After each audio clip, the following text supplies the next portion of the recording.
Well, it's afternoon time here and I thought I would pop in and just say hello for the day.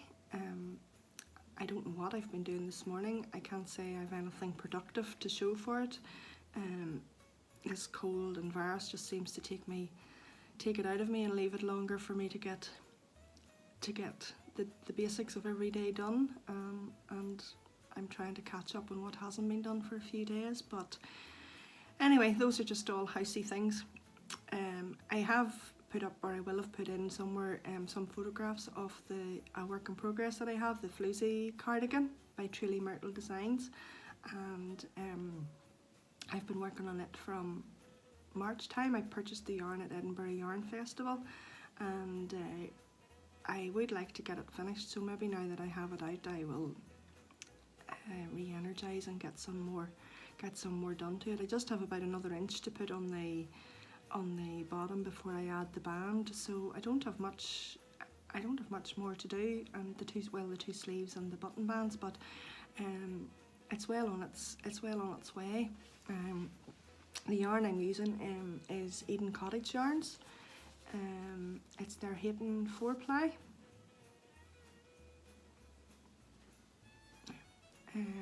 Sock base, which is 80% superfine merino, 10% cashmere and 10% nylon.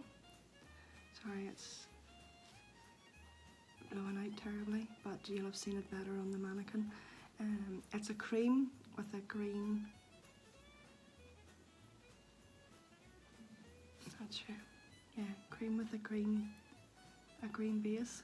Gosh, right, we'll just forget about the light there.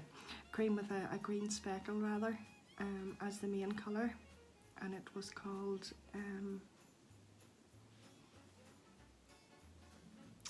Drizzle. And then the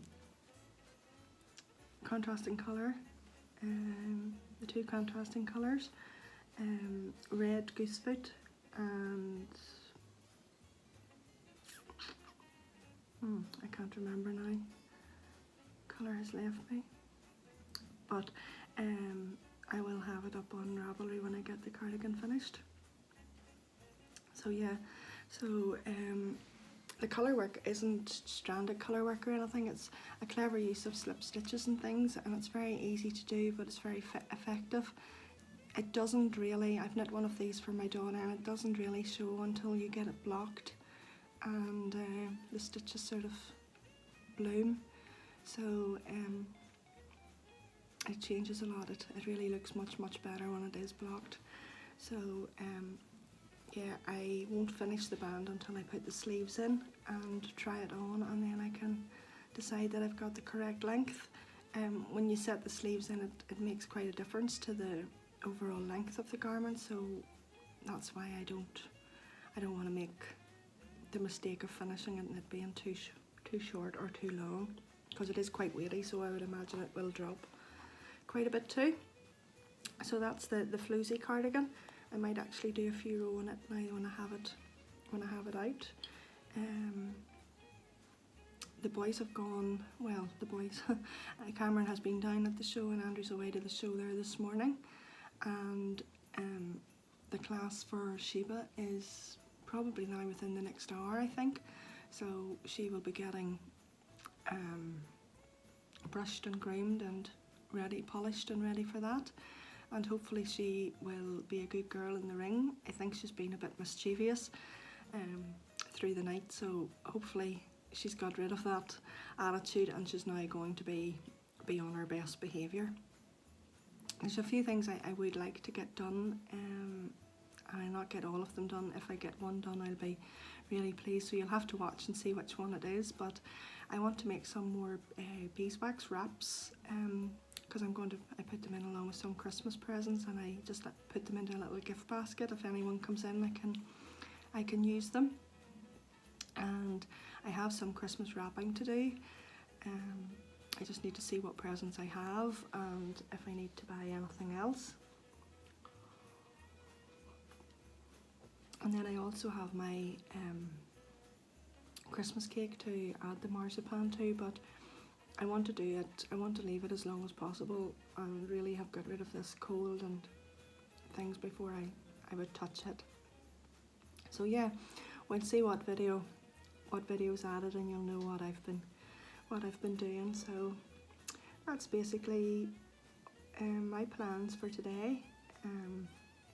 The weather is really dreary. I'm just looking out here and it's just so miserable and overcast and damp. We've had such horrendous rain continually now, nearly from Vlogmas has started. It has been so wet. So it's dark and gloomy. Lighting isn't great. Even for knitting, you're always under artificial light at this time of the year. So I'm going to finish my coffee and pop off and hopefully get some of the things done that's on my list. I just wanted to say thank you for all the comments, and thank you so much for anybody that's new that has subscribed. I really appreciate it. It's just so encouraging to know that there's people out there that have an interest, maybe at the moment, in the farming and animal aspect of the vlog, which is great because it's a big part of my life as well as knitting. So I really want to say thank you for that, and always feel free to drop a comment. I'd love to know what you're up to, how you're on with your Christmas preparations, how you're on with your Christmas knitting and your gift knitting, maybe even what animals you have, and how the weather's treating them, what it's like at this time of the year in your climate, because I know some of the folk that are subscribing are from afar off where there's lots of snow and things. So yeah, feel free to drop some comments, and it really makes the vlog feel just like a happy family when you get up in the morning and there's some nice comments there. So just feel free to do that, and thank you so much for taking the time to stop by. So I'm going to pop off now, get motivated and see what happens for the rest of the day. So I will say bye for now.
So I decided I would make some of the beeswax wraps. This process and tutorial is one that I found on Cherie of Ollie and Bella's YouTube channel. Please go and watch it there because she has great footage and lots more detail than what I'm showing you here. But this is the way she did it, and this is the way I'm trying it. She also gave me the location for to buy the wax, so I'll add that into the comments. I'm just putting a piece of parchment over here that I had previously used, and I'm just taking the excess wax off it here before I add on some new wax. I bought the wax in a block and had to get Andrew to grade it, so if I were to buy again I most certainly would buy it pre-graded because it's extremely hard to grade. So you just sparingly add it onto the fabric. You don't need to go too close to the edges because you'll be able to see now that you can move the wax with the iron. It's a dry iron. I'm just using an old iron here in case any wax gets onto it. And I'm melting the wax and then starting to move it around to cover the piece of fabric. And that's how simple it is. The wax is pretty inexpensive, and if you have offcuts of fabric, it's ideal. So they make nice, I think they'll make a nice gift. I'm just bringing the wax in there from the edges to try and make sure I'm not wasting any, and just moving it around the fabric until it's all covered. It's an ideal way to cut down on some waste for wrapping sandwiches. It's fantastic for wrapping bread. It just takes you to make a bigger piece. And of course, when the fabric starts to go dry, you can just heat it again in the oven, or just do what I'm doing here and just reheat it, and it'll come back into shape again. So these are some that I did. This is the dogs. Can you spot the cows? I wonder how many cows there are. And some lovely stone wall effect fabric, which is just perfect for beside the Mourne Mountains where we live here. So yeah, this was my efforts for today. I hope you've enjoyed it.